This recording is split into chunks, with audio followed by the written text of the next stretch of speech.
Welcome to Rally's Rant.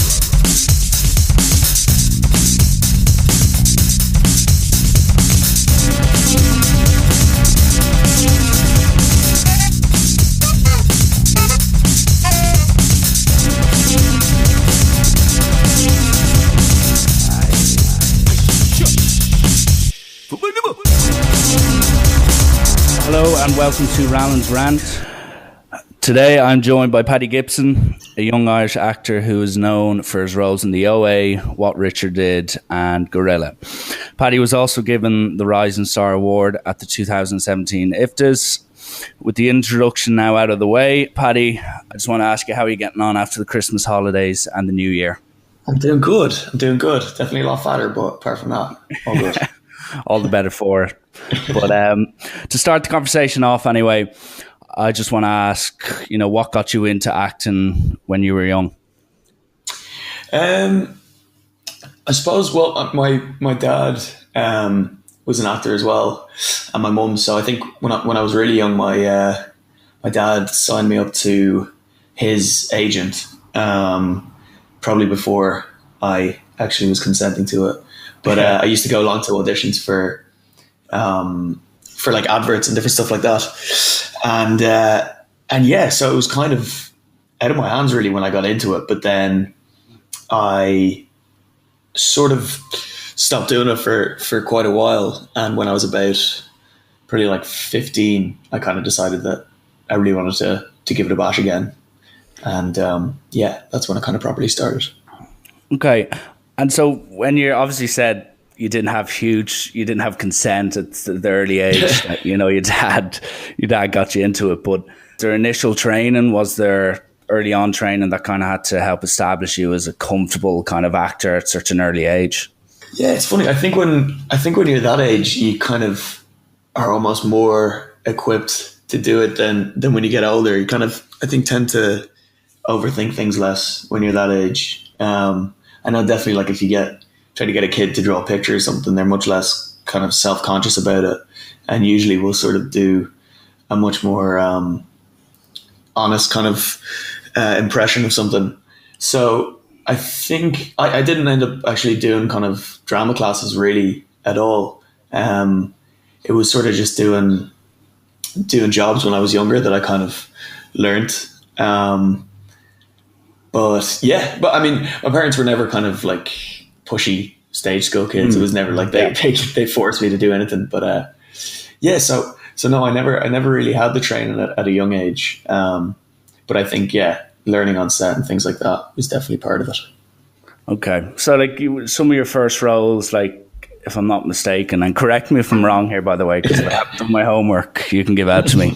But you were in like The Tudors at an early age, and then probably your first kind of your big enough role probably was in Neverland, which was that miniseries about Peter Pan. Yeah. And I'm just wondering, like, how did that role come about? Because there's quite an established cast on that setup. Yeah, it was funny. I was so that was kind of around the time when I was starting to realize that I actually did really want to do it, and they shot it in Italy and Ireland. So they tried to cast quite a few of the roles in Ireland. So that was just really lucky that they came over, and my agent over there at the time in Ireland managed to get us in the door for it. And and that was after that. Then I got my agent in London. So I kind of had a lot to owe to that job. And that was kind of the first job where I'd sort of done one character for more than kind of 3 or 4 scenes. So I learned a lot on that one. And it's funny thinking back on it. It feels like an awfully long time ago. And just probably on that, like, first of all, I actually remember watching it on Sky Movies. And it does feel quite a while ago, but it was funny. I was just like, that's your man Paddy Gibson. What the hell is he chasing after Peter Pan? Let him do that. But it was cool to see. But with that, you're saying your agent obviously helped set it up. Was there any auditioning for that, or was it just pretty much you've gotten the role?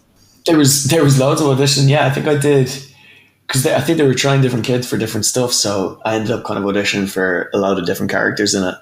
To be honest, I think I've kind of auditioned for pretty much everything I've done up until last year. I got offered something and did it, but that was terrifying. I don't know if I'd do that again, because I was like, I've already got pretty bad imposter syndrome, and I was like, oh fuck, am I going to be able to do this now? Like, I'm going to get there, and they'll be like, oh geez, we got the wrong lad. Yeah. But yeah, there was quite a few rounds of auditions. It's usually kind of, you do like at least 2, I'd say, and that was, I think, like 4 or 5. And it's quite interesting that you touch on it there, because obviously well-established actors, like if Steven Spielberg's doing a serious movie, he's going to call Tom Hanks on speed dial. Yeah. do you kind of take it at this stage of your acting career that you definitely want to do an audition because you want to kind of feel like you've earned it, rather than kind of have this expectation on your shoulders for the entire duration of the set? Yeah, I think so. Like I want to be sure that whoever you're working with knows what they're kind of getting, and knows that, you know, that's definitely what they want. If I was gonna direct a movie, I don't think, even if it was Tom Hanks, you know, I'd still get him in audition. That bloody right as well. Then just slightly after the Neverland exposure, you got pretty much your first major role in a film that was called What Richard Did. And what was it like playing, you know, a role from a guy from Dublin when you literally were a kid from Dublin? You know, how did you bring something unique and fresh to the character? Yeah, it was funny. I was like, because that was definitely the first thing I did. There was, I suppose, like the way Lenny kind of works and directs was very different to anything that I'd done before. It was a lot more sort of improvising and kind of getting as close to yourself as possible as playing the character. And I never kind of experienced that before. But it was definitely something that kind of, when it came about, I realized was, you know, the way I like doing it. I remember I actually auditioned for Richard's character initially, and obviously I was far too young and scrawny to play a rugby star, but somehow I managed to get cast as a younger rugby star, which is still fairly far from the truth of it, really. But yeah, it was interesting because the script wasn't fully developed when we kind of started, so it was a lot to do with kind of bringing our own experiences from living in Dublin and stuff into it, and so a lot of the kind of stories that people are telling and a lot of the stuff that actually happened was kind of true. In fact, I remember, I think there was a version of the script that started off, because I don't know if you remember, but the film kind of starts in Britis, and it's like a shitty overcast day. People are drinking cans. I remember it. Yeah, typical Irish. Yeah, exactly. Yeah, but I think there was a version of the script that was sort of people in like a jacuzzi or something outside doing a lot of coke and like these Land Rovers lighting up the scene, and we were sort of it's like that'd be cool, but it's definitely not what actually happens. No way. No. So over the course of a few months, we kind of workshopped it, and yeah, I mean, I'd love to do something like that again, where you bring your own experience into it, because it definitely made it easier in some respects. In others, it's weird because you're kind of playing yourself. Sometimes it's easier to, you know, play like complete psycho or something, because you can sort of be less self-conscious about it and not think about yourself so much. But yeah, it was a good one. Well, it's important that you kind of suggest that there was a bit of a lean on towards improvisation and kind of back in your own kind of real life, which obviously you were from Ireland, so you knew how people acted. Yeah. You know, that people didn't sit in jacuzzis having Dutch gold. But like I remember sitting down and watching one of the latest Irish movies, the Handsome Devil one. And it was a very good movie and very enjoyable watch, but at times there was definitely that disconnect of, you just felt it was slightly out of touch of what really went on in some of these kind of private schools in Dublin, or especially they covered rugby heavily as well, and that. And me being an avid current jock, I don't know. I've actually there was a few question marks over it as well. So I definitely do think what Richard did definitely got the balance right, and that obviously led to very positive feedback from critics. And on positive feedback, does that make you prouder of your work, or is there times where you kind of not take critics' opinions into account and just say, "Listen, I'm proud of what I did, whether I guess 10% on Rotten Tomatoes or 100%, it doesn't actually matter to me." Yeah, I mean, well, I think with regards to what Richard did, I don't think I could take much of the credit for the the positive reviews. Yeah, it was mainly for what kind of Lenny did with the film and the way Jack carried it and stuff. But yeah, I mean, I don't know. I definitely haven't really paid too much attention to me. I mean, it does matter to me. Ultimately, I think there's kind of, otherwise you're sort of in a bit of a dangerous territory, having that arrogance of like, well, whatever anyone thinks of it. Yeah. But I still do think you have to kind of have your own sort of barometer or whatever of what you thought of what you've done. And also what kind of, maybe what you set out to achieve as well. Like, I don't know, did you see Mother, the film with Jennifer Lawrence that came out this year? I haven't. I've heard about it. So I've watched the trailer. I think that's kind of a good example of like, I mean, I love the film. I really liked it, but a lot of critics slated it and talked a lot of shit on the internet about it. But yeah, I think,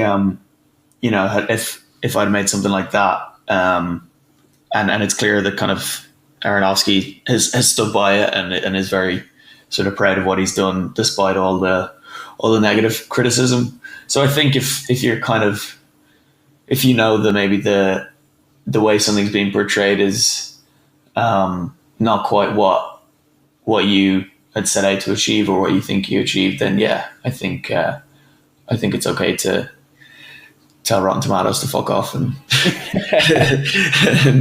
still be proud of it. Yeah, exactly. Well, no, that's it's promising to hear, because I would hate to think that actors take everything to heart. Yeah. There's been a hell of a lot of times I've taken critics' word for it and gone to see a film and thought, Jesus, that was a disappointment, and vice versa. Yeah, so no, exactly. It's good not to base your opinions on just one opinion. You shoot what Richard did. Obviously, it's positive feedback, and then for the few years that followed, you played multiple roles in films and TV shows. Like I think you were in Passing Bells and a few other ventures as well. How was that period? Because what Richard did it was well received. Film was huge, obviously in Ireland, but then also got good reception in other countries as well. Since you were working on not as publicized or I don't want to say successful, but well, you just did, didn't you? Yeah, I did.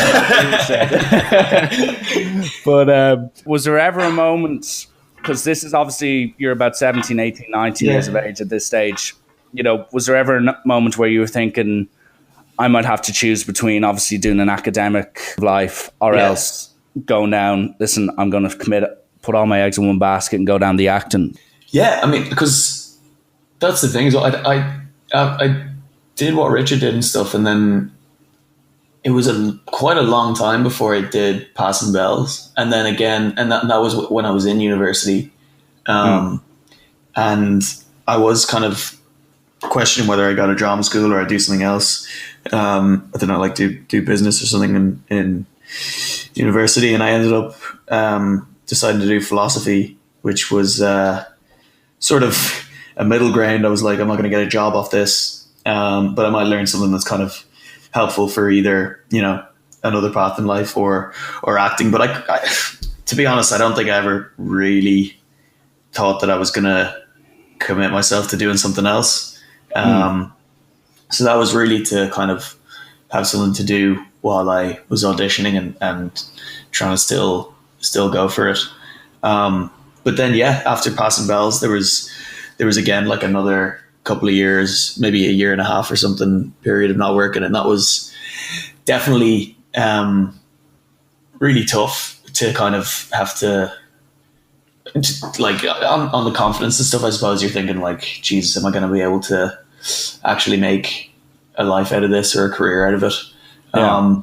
But also kind of, I suppose, in those years learned I definitely wanted to do it, because I wouldn't have kept putting myself through rejection that consistently unless I was certain I wanted to do it. So I think it was, although it was a pretty shy time, I think it was kind of valuable as well in the long run. Well, obviously that rejection and the fact that it made you feel quite shit probably showed that you actually cared and gave a shit about acting in the first place. But was there ever a moment in that year and a half period where you kind of thought, I might pack it in? Or, as you said, was it just a case of, I'm learning here, be patient, it'll eventually come true? Yeah, I mean, I think there was both. I think there was definitely, those times when you do 4 auditions and you're in the last round and they're like, right, it's you and one other person. And then you get the call being like, I went to them. That's definitely the time when you're like, right, do I just stop now, pack it in? And I think usually I was lucky to have kind of my agent, who I've been with since I was 15. She's, amazing. She's an agent in London, but she's from Ireland, Claire Comiskey. And she was kind of one of the people, one of the kind of few people who kept kind of spurring me on and saying, there's it's kind of a matter of time or whatever. And I was definitely not one to believe that at all.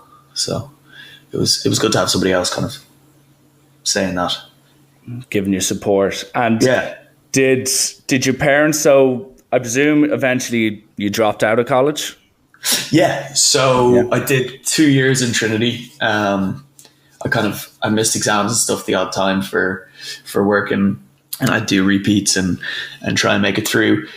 And then when I got the OA, they were saying that they'd start shooting in February 2016. Was it 2016 or 2015? You should know, you're in the thing. I know. I thought you did your homework. No, yeah. So one of those, I've got my memory for time periods and stuff is actually shockingly bad. But it was around 2015, around February in 2015. They said that I'd be going to New York to start shooting, and that was kind of 5 months. So unfortunately, that was the end of my my fairly averagely successful university career. But how did the family take to it? Were they just fully supporting you in your acting endeavors, or were they kind of still a bit kind of like, oh, you never know, you might need your degree, etc.? Or were they just completely like, just go for it and just do it? When I become a philosopher, I'll need that degree. Yeah, I think they were never. No, they were always supportive. It was never. I never really felt any pressure to kind of go anyway. And I'd always kind of, with my agent, it had always kind of been the thing where it's like, I'll do this degree until something comes up that's worth putting it on hold for. So yeah, and I've always kind of thought about maybe going back or doing like an online course in it or something and kind of trying to finish it. But that was the plan at the end of last year. And then sort of about May, June, I started trying to write and kind of becoming more interested in kind of writing and directing. And that's kind of taken over now. So I kind of feel like I've got a bit of a focus now anyway when I'm not working. Because that's the thing, when you got downtime, you got to figure out what you're going to do with yourself. Otherwise, you go kind of insane. A lot of long hours just sitting around. Farting around. Yeah. And you touched on it there, as in you're saying you're doing a bit of writing and looking into the ins and outs and directing at such an early age. Like, are you kind of preparing for later down the line? Or are you thinking, if I ever got an opportunity in a few years' time, I'd absolutely jump at it to maybe help write a TV show or a film or a play? Is that something you're taking seriously right now, or is it for something later on down the line? Yeah, I think both. I think I think it's nice to kind of have the opportunity just to do something with no pressure, like nobody else telling you got a deadline, nobody saying, just going, sitting down and writing something and not caring if it's the worst thing that's ever been written. It kind of gives you a freedom. And I think something can sometimes come out of that, I'm definitely not, I'm not trying to write the next Inception, sitting in my living room. But yeah, I think it's also a case of kind of, I think I would regret it if when I'm whatever, middle age, somebody comes to me and is like, wants to develop something. And I realize that I've never actually tried writing before. I think I would definitely regret that. So yeah, kind of just having that groundwork there already for if something ever arises is a part of it, definitely. Cool. And you mentioned it, I'd say about 2 minutes ago, the OA, and let's talk about that right now, if that's okay. How did you get the part for that? So that was mad. That was kind of the thing that ended the dry spell, so to speak. I remember I was actually, it's weird because saying I have such a bad memory, I remember this so well. I was in bed one morning and my agent called me and woke me up, which happens quite a lot. Speaking of the farting range, she'll be in the office in 7, call me at like 11:30 and I'm like, hello, trying to pretend that I'm completely awake. Did I wake you kind of job? Yeah. Oh yeah. And yeah, she knows me too well now to ever fall from my chirpy morning voice. But she just called me up one morning and was like, I've got this script that's come through, and she was like, I don't know what it is about it, but I think it's kind of the one for you. And she was like, I can definitely see you playing this part. And I read the sides and everything. And I knew Plan B were going to be producing it. I don't think I knew it was for Netflix yet, but Plan B is Brad Pitt's company with Didi Gardner. And they make some great kind of independent stuff, which is what I'd be more interested in than kind of, the big franchises. And I did the audition that day. I taped it that day. I think it was needed for like a Friday or something. And I taped it that day. I was like really keen to get it down. And then, that was like started a kind of 3-month process of auditioning, doing Skype meetings with them, talking about the character and stuff. And then finally going to New York for like a 24-hour trip and doing an audition, which was pretty terrifying because I was like, Jesus, if I if I mess this one up now, that's it. Like, I don't know if I can take it anymore. So yeah. And what are the auditions different with each company and each show, or is it very much because, well, I suppose I'm just basing this off movies and Curb Your Enthusiasm. Is it just 2 or 3 people sitting on a sofa while you pretty much open and pour out your heart and every emotion, and then being like, next? Yeah. How does it go? Yeah, it depends. I think you do get like, it kind of depends where you fall into the auditioning process, like how close they are to shooting and everything. So I think it tends to be like if you meet the director and stuff, that I really like that. And especially if you kind of work with them in the room, that's usually a much more personable experience. But then sometimes you'll just be going in, reading for the casting associate or something, and you do the scene or whatever, 3 scenes with them. And you're pretty much out the door. They don't really give you much of an insight into what they thought of you pouring your heart out or anything. So but yeah, no, it tends to be pretty okay, and you get quite used to just the not getting much feedback and stuff. It's kind of just gotta hope that you did it all right. Got to be thick-skinned. So when you get the part and you start shooting, were you kind of aware, because you mentioned there was Brad Pitt's company, were you aware of how big the OA would eventually become, or at that stage, no one really had any expectations? They were just going, let's roll with it, let's do it, let's see if anyone likes us. Or was there actually a belief that this was going to be a big hit on Netflix and also across the world? Like, yeah, I don't know. I mean, I think I got pretty used to not having too many expectations for stuff and not setting myself up for anything, you know, and just kind of doing it in the moment and trying to do sort of the best that you can. I remember Zal, the director and one of the writers, said to us kind of very early on, he was like, I don't want anyone to have expectations of, you know, what could happen with the show. He's like, pretend this is something that's never going to come out and we're just kind of doing it here, and kind of experiencing every day as it comes, which I know sounds very kind of airy and kind of well, you did philosophy, so there's got to be I mean it's there somewhere, definitely. So yeah, no, we didn't really have any expectations, and I knew from reading the scripts that it was like pretty mental. It was not like anything that I've read before. The structure and everything of it is so crazy. So I was like, people are going to love this or hate it, and I'm sure there's going to be both reactions as well. Which is, you know, I always think I like that. I like when kind of things divide people. I think it makes for good conversation.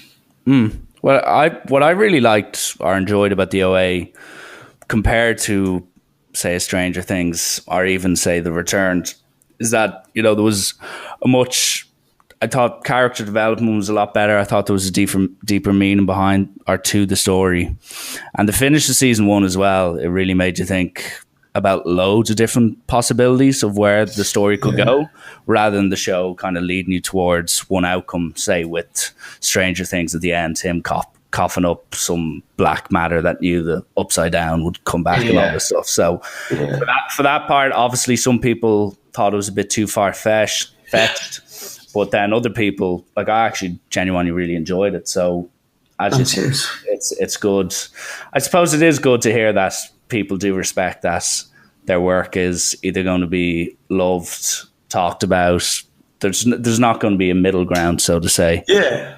And I have to get it out of the way because I have it jotted down here. Well, it's going to be 2 questions. So the first thing I have to ask is, has that movement or the dance, has that become your party piece, or has anyone in drunken state ever asked you to perform?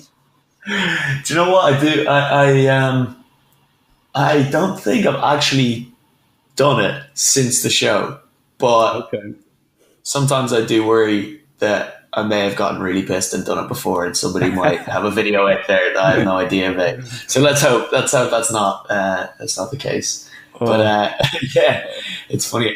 But I just got season 2 episodes through recently, so I won't say any more. But it was quite a read. So I'm looking forward to getting started on that.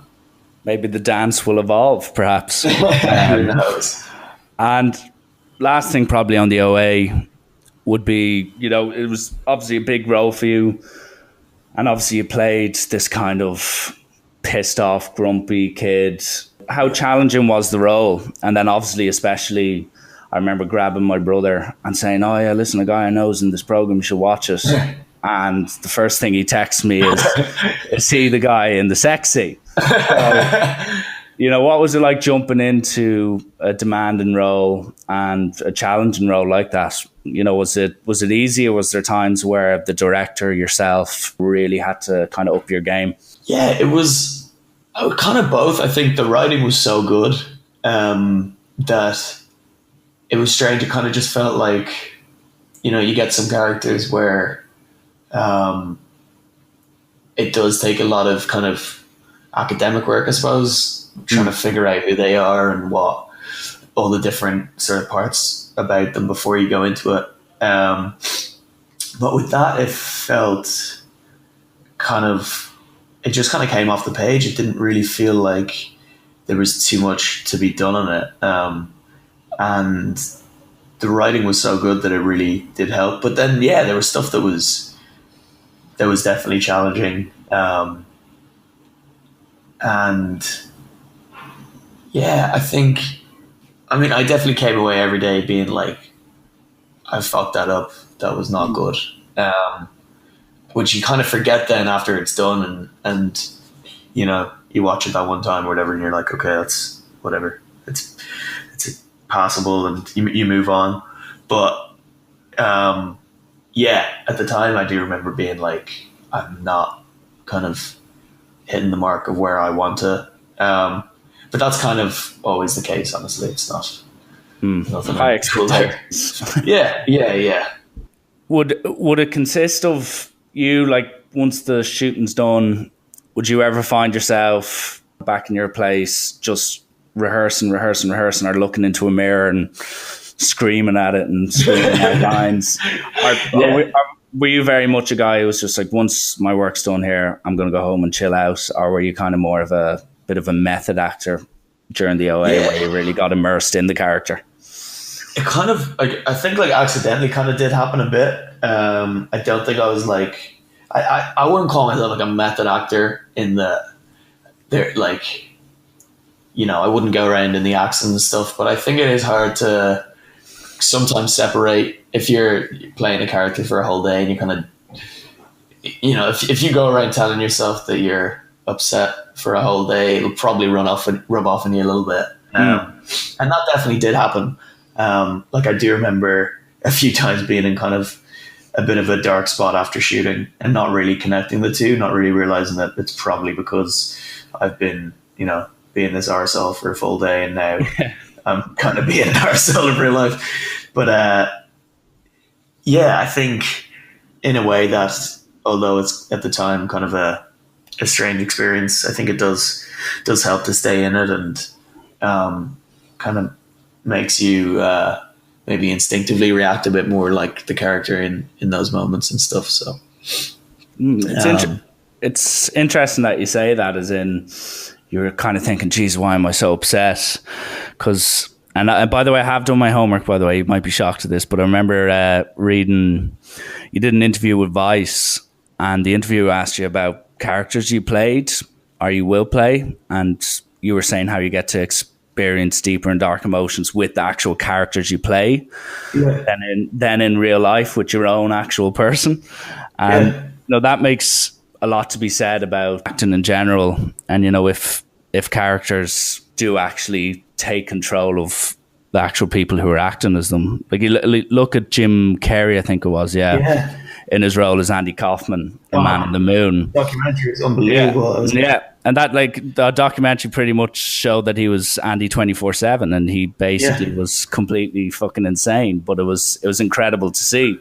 Or even hear Seth Rogen talking about James Franco doing the Disaster Artist recently, and he basically was reenacting Tommy Wiseau. Wiseau. And he basically just walks around the whole set thinking he was Tommy Wiseau. So it is an interesting part of acting where I don't think a lot of people realize the actual outpour of emotions and how deep some people tend to get into these characters. So it was interesting to hear you say that you found yourself sometimes just a bit upset or down because you basically were playing an asshole for 10 hours. But it is it's undoubtedly a weird thing to pretend to be somebody else. Especially as a job, it does seem kind of, I don't know, bizarre, but there's definitely kind of a strange therapeutic element to it that I have found. So, yeah. And what in your opinion, and it's probably a question you don't want to answer, but what is there a bad part of being an actor? Like, what's the worst part of being an actor? The worst part of being an actor? I suppose probably being an out of work actor, honestly. Like that was and unfortunately it is kind of, it's something that I don't think there's probably any actor that hasn't experienced it. That was probably the worst part of it for me, I think. Yeah, because the actual acting part of it I love, I think. But yeah, it's funny because I think a lot of the things that I love about it are also sometimes the worst parts. It's kind of the uncertainty, and the fact that every job you do, you're going into a completely new environment. Nobody really, I mean, until you become, like you say, Tom Hanks or whatever, nobody really gives a shit what you've done before. It doesn't really matter. It's kind of, every day is kind of your first day. And I definitely feel like that as well. Kind of like I never have kind of gone into something being like, right, this is grand. I know what I'm doing. I can nail this. It's always kind of starting from the beginning again. And that I think is kind of simultaneously the best and worst part about it. What's the dynamic like? So say once you get the job for the OA, you rock up, you've got all your cast and crew. Yeah. Does it feel, is it kind of like a 9 to 5 vibe going? Do people just, it's business, they get on with themselves, or do you actually really get to bond with the director, with the co-actors, with the producers, etc.? Or is it very much people keep themselves to themselves? Or do you ever find that with different projects you get to actually make real friends and get real experiences out of it behind the camera? Yeah, I mean, it's definitely always different. Like, it's definitely kind of every job is different. But I always find you always kind of do gel with the cast and director and stuff, and the crew as well. Because you're kind of, especially when you're filming on location somewhere, you're suddenly thrown together with all these strangers that you've never met before for whatever 3 or 4 months in a new place, and you kind of do make a little family. But like I've found on kind of independent films and stuff that are more sort of creatively driven rather than financially, you do feel more of kind of a sense of community. I think people are often there for the same reasons or similar reasons than kind of the bigger studio films. And I mean, that depends, but I think a lot of the time, sometimes people are not necessarily directors and actors and stuff, but sometimes the crew will be there to do their job and then that's it. Rather than kind of having like a vested interest in everyone working together to make something. So yeah, I don't know if that was a long-winded and really... No, that actually makes sense. It pretty much means that everyone has that invested interest to prove themselves because they're not exactly proven. And other franchises like Fast and Furious just simply rock up, take a load of steroids, blow up a few millions, and they make hundreds of millions. So it's... I mean, when you put it like that, it doesn't sound worse. Like, actually, obviously there's a bit more to it than that, but for the common man, I think that explains it. So, it's obvious that now you have the passion for acting. It's quite clear this is what you want to do. But obviously with the success that's come with it, how have you dealt with fame and having to kind of present yourself in a certain way, as you now actually have a fan base and you have a certain standard to uphold, since you're now connected with, say, the OA and other TV shows and films? Yeah, I mean, I haven't really, to be honest, experienced too much. I mean, I've definitely never really experienced any negative side of things. Like, it's nothing that's ever gotten in the way of my kind of day-to-day life. If anything, it's just kind of, it's nice that people support and whatever. But I think like that side of things is definitely something that I kind of shy away from as well. I wouldn't really... There's a certain amount of it that you kind of have to do for kind of business reasons or whatever, that's kind of the way the industry is nowadays. You can not have an Instagram, but then that suddenly becomes your identity. You're like, somebody who doesn't have social media, and that's the thing that you're then talking about all the time or whatever. Exactly. But I do find it difficult, like even doing stuff like this, when we first spoke about doing it, I was like, Jesus, I don't know. I was kind of thinking about it. I was like, because I just kind of find it difficult to articulate and to suddenly have to talk about yourself is kind of a weird thing that is never something that you have to do until you start kind of doing something in the public eye. And it's definitely a very different thing to the actual job itself as well. Like doing the acting or whatever is very different to kind of then going and analyzing it or whatever. And I'm sure it's the same in sports or whatever, when, in rugby, if people are suddenly required to talk on a panel about it, and there's this thing that they kind of know how to do instinctively, or, they're trained at, and then they've got the cliches. Exactly. Yeah, exactly. I don't really get to say shit like it's a game of two halves. I kind of have to speak for a bit more. But I think it's something that kind of you got to take on the side with it and sort of roll with however you see fit. I try not to think about it too much. Cool. Well, that's probably good to hear. Best to have being quite humble rather than being a big ego, most people would say. So, you shoot the first season of the OA and you get positive reviews, and obviously it was announced that season 2's coming up. And in the meantime, you've had roles with TV shows like Gorilla and then also The White Princess as well, and they both had good casts, and they also, again, received positive reviews. During that time, did you feel yourself kind of gather momentum and a bit more confidence as an actor, or did you kind of still keep yourself stuck to the ground and think, listen, I still have to earn myself, I still want to be asked to auditions, I still want to earn the spots? Or did you kind of feel yourself getting slightly ahead of yourself at any time? Honestly, I think I did feel the momentum pick up, and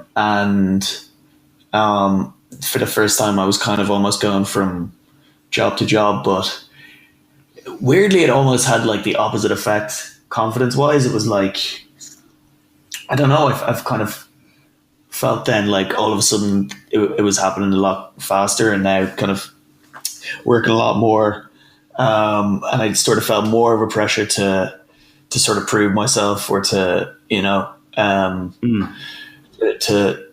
just do a good job that I was proud of. So you felt like an expectation on you to deliver now. Yeah, and I kind of put the expectation on myself as well, I suppose, which I think is, equal parts good and bad. I think you kind of, I know for me anyway, I sort of end up doing my best when I can step out of the way of myself and not let the sort of my ego of being like, oh, I have to be good, or, you want to be, because I don't think that kind of inner critic actually is that productive, really. I think sometimes the best stuff comes out of when you go like, fuck it, whatever happens, and I'll sort of be open to something happening in the moment that I wasn't expecting, and be kind of ready to feel things. And I think sometimes that kind of overworking self-critic can get in the way. So unfortunately it wasn't a case of being like, I can smash every role now, which, I mean, sounds like that would be nice. Just walk in and just So 2018's just begun, obviously. And what does the year have in store in Paddy Gibson? So what is your schedule? Obviously, you talked about the OA there. And is there any other projects coming along in the next year that you could tell us about, or even the OA? Yeah, so I've got 2018, I've got three films coming out, which will be exciting. I think there's one called The Darkest Minds, which was with Fox, and that's kind of like a young adult story based on a trilogy of books. So I think they're hoping to do 3. So the first one comes out in September, and I'm excited to see what that's like. It's definitely on a different scale to something I've done before.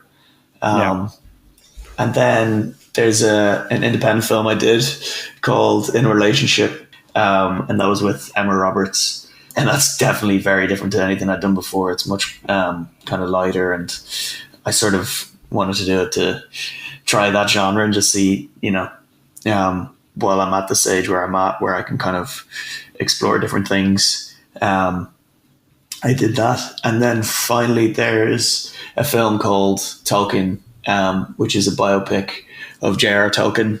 Oh yeah, I actually read about that. Lord of the Rings. Yeah. So that's starring Nick Holt. And that's with Fox Searchlight, who's kind of the independent side of Fox. And that'll be coming out towards the end of next year. So it's going to be, I think, a lot more sort of doing kind of the press for that stuff. And then also shooting OA, and hopefully I definitely really want to be working in that time. So we'll see. Definitely a lot more auditioning and stuff like that to come. When do you start shooting with the OA for season 2? Or have you already started? Yeah, well, I think I'm not actually sure. They like to keep it incredibly secretive, which like most things about the show. Yeah. So honestly, they haven't fully told me. I have an idea of when it is, but I'm also not going to say anything because I mean they're like things change and mix around. But definitely next year it will be happening, and kind of early next year sometime. Okay. Or sorry, this year. I mean, this year. Jeez, this year already. It's mad. Yeah. Well, as speak on behalf of a lot of people, and I'm looking forward to it a lot. So that wraps up pretty much the juicy part of the podcast, and I finish every podcast with a few quick fire questions. So I'm not going to try trip you up. Most of them I'm pretty slow now, son. Yeah. And just pretty much say the first thing that comes to your head. And obviously, if it's something terrible, that'll be... You can edit it out. Yeah, I can edit it out. Or else just put it as an introduction for the podcast. But anyway, what is your favourite comedy of all time? Favourite comedy of all time? Superbad. Oh, good shout. Cats or dogs? Dogs. Excluding the OA, what's your favourite TV series on Netflix? Oh my God, I'm so bad at this. Oh, now I can't even think of what TV shows are on Netflix. I'll say Stranger Things. Okay. The favourite role you've ever played as an actor? I think Steve in the OA. The most embarrassing moment you've had on set? Probably setting a dog on Brit, who plays the OA, accidentally, which genuinely attacked her. That was pretty embarrassing. Shocking. Jeez, that sounds dangerous. It was. Who's your favourite band? The Rolling Stones. If you could play a character in an old film, who would it be? Donnie Darko. Donnie Darko. My old TV, what was it? My film teacher in school is going to be delighted to hear that. That's his favourite movie of all time. Excellent. Good to hear. He's spent about 20 classes on the thing. So he'll be And last but not least, and this is definitely the toughest one, people struggle with this. Sum yourself up in 3 words. Confused. Sorry, not like that. Learning and interested. Okay. Well, that wraps up the podcast. And Paddy, I want to thank you for coming on. I'm sure. Thanks for having us.